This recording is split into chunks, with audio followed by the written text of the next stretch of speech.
Hi, this is Kelly at Kiss Looms, and I am going to show you how to do cut strand weaving today. I've got the 3-foot Kiss triangle loom here on our new easel, and I'm going to be using this pink and purple yarn here.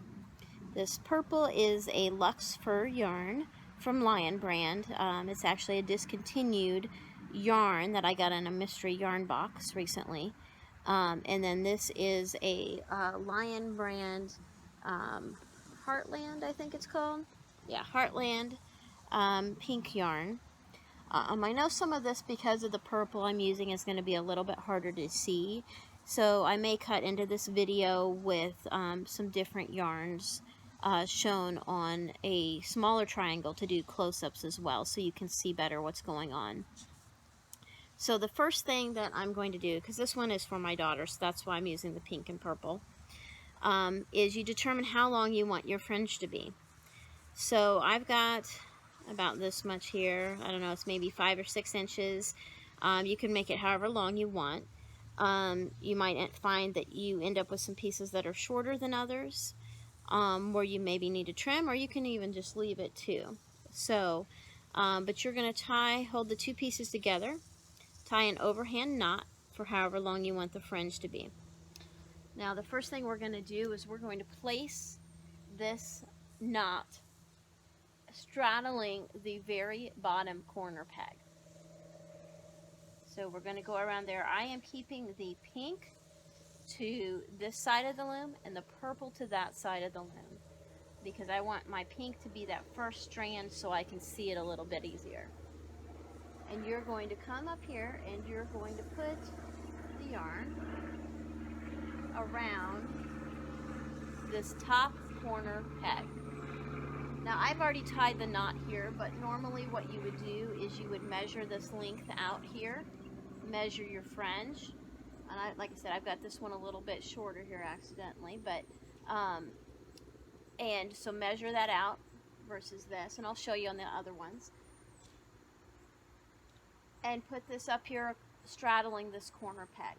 This will be your first 2 strands.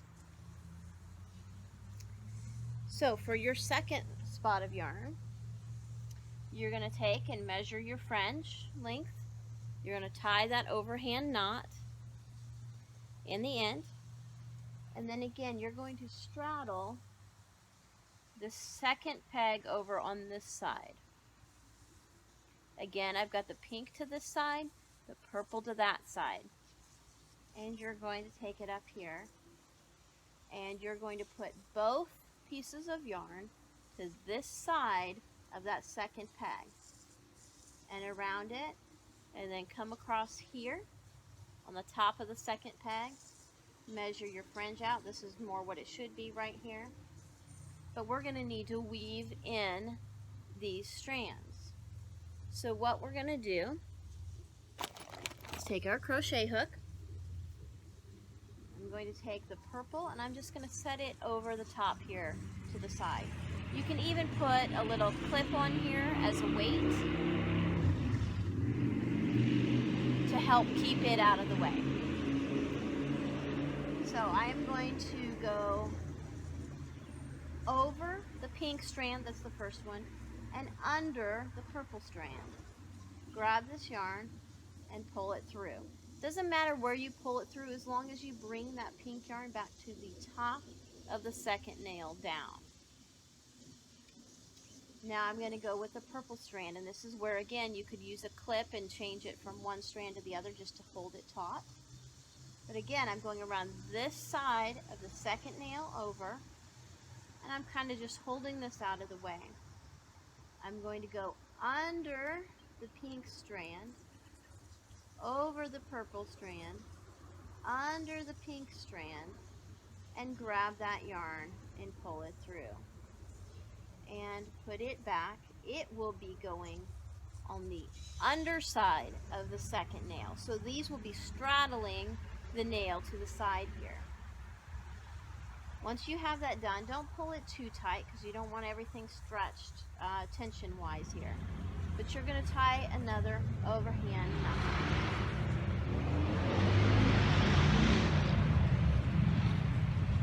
apologize for all the traffic noise. It's a beautiful 70-degree day in July, so needed to take advantage of that. So you're going to tie that overhand knot there. And again, you don't want it too tight. I've got it pretty loose here. So, alright. So now we're ready for the third strand. So our third strand, we're going to straddle the third nail down here. And you want to make sure that these nails stay, the knots stay in the center of the nail down here. Again, I've got the pink to this side, the purple to that side. I'm going around this side of the top third nail. I'm going to hold the purple out of the way. The pink, I'm going to go over the pink strand on the side, under that first purple, over the pink, under the purple. So whenever you're weaving the pink, the purples will be on top. Whenever you're weaving the purple, the pinks will be on top of your crochet hook. So it's a good way to know that you've caught every strand that way.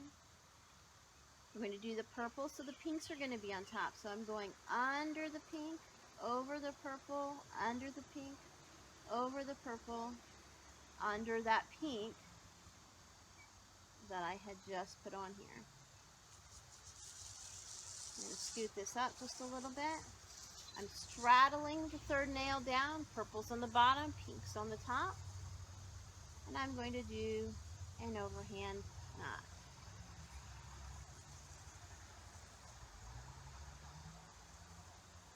And just trying to make sure that it snugs up to this nail.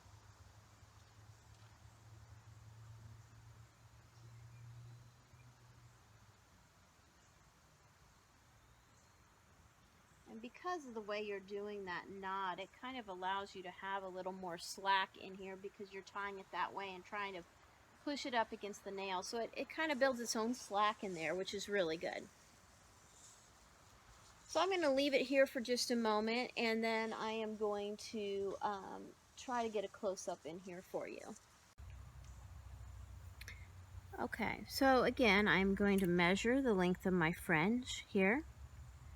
I'm going to tie an overhand knot right where I want that fringe to be. Again, if it's a little long, it's okay. You can trim it later. I want the pink to be to this side, the purple to that side. I'm straddling the fourth nail down here, pulling this up to the top, and I'm going around this side of the fourth nail. And I'm pulling it to this side. I'm going to measure my fringe out here. And I'm going to cut it.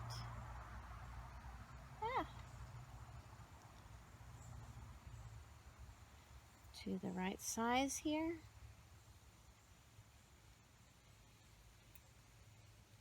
Well, my scissors are being uncooperative, but can't cut left-handed. Okay. So again, I am to this side of the fourth nail up here. I'm going to wrap them around. I'm going to pull the purple up over the top to keep it out of the way. And then what I'm going to do right here, I've got pink yarn, so I need the purple to be on top. So I'm going to go over the pink, under the purple, over the pink, under the purple, over, under, and then pull that yarn through. Now I'm pulling it up, and I'm going over the top of the fourth nail down. Then I'm going to take my purple. Again, it's on this side of the fourth nail. I'm just holding it here out of the way. Pink is on top when I'm doing purple. So I'm going under, over, under, over, under, over, under, over. And then pulling that through. Again, I'm pulling it up here, and I am straddling this fourth nail down. I'm going to tie an overhand knot as close to the nail as I can.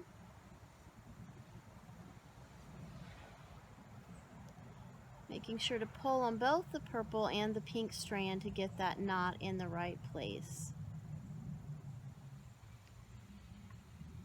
And there we go.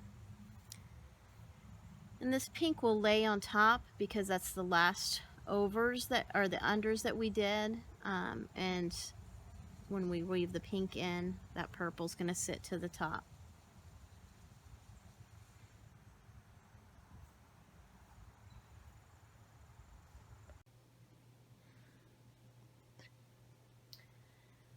Well, you can see I've done a lot of work on this now, and it's progressing nicely.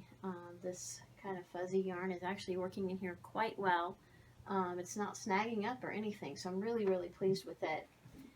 You can see here I've got a clip holding these fringes back because they sort of get in the way down here at the bottom as I'm trying to tie the next one. So I'm leaving one loose so that I can measure, and then I'm clipping that up into here to keep it out of the way. I also talked earlier about using a clip to hold your other strand here. I'm just using one of these little plastic clips, but you could also use one of these clothespins like I've got here. And what I'm doing is I'm just placing this knot over here on the next nail and pulling that around here, clipping that, and then throwing that back behind to keep it out of the way so that I can work with this strand, and it gives a little bit of weight so that that knot doesn't slip around. So I will show you what it looks like when I'm finished.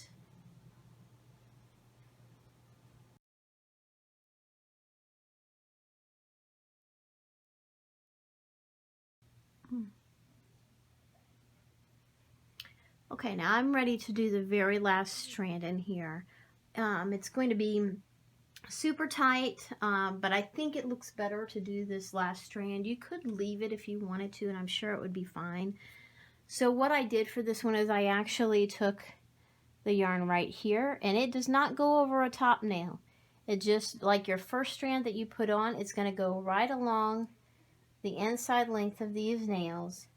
And once it's woven in, you're just going to double up and put it on this bottom nail. You already have a knot on there, but you're just going to put this one on top of it. So I'm going to go ahead and weave this in, and then we'll come back and take a look at that. Okay, you can see that I am done here. I have finished the last strand that goes down here, and I've finished tying it off here at the bottom. So I am all ready just to pop this thing off. Now, one thing you can do is that you can actually kind of sew this top edge here because it will kind of form a little bit of a bow because of the way that it's woven, but you don't have to do that either.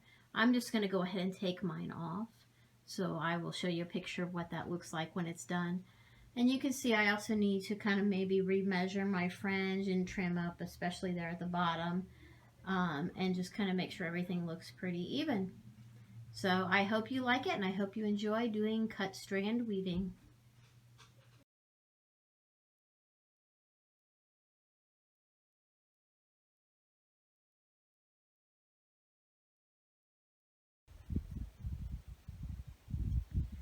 Okay, now that I have finished the weave, I need to take it off the loom. I've already started the corner here, but what you can do with these knots is it makes it really easy to grab hold of the knots and lift it up over the nails. So just kind of give it a little tug down and then pull it off. And then your project should come off very smoothly.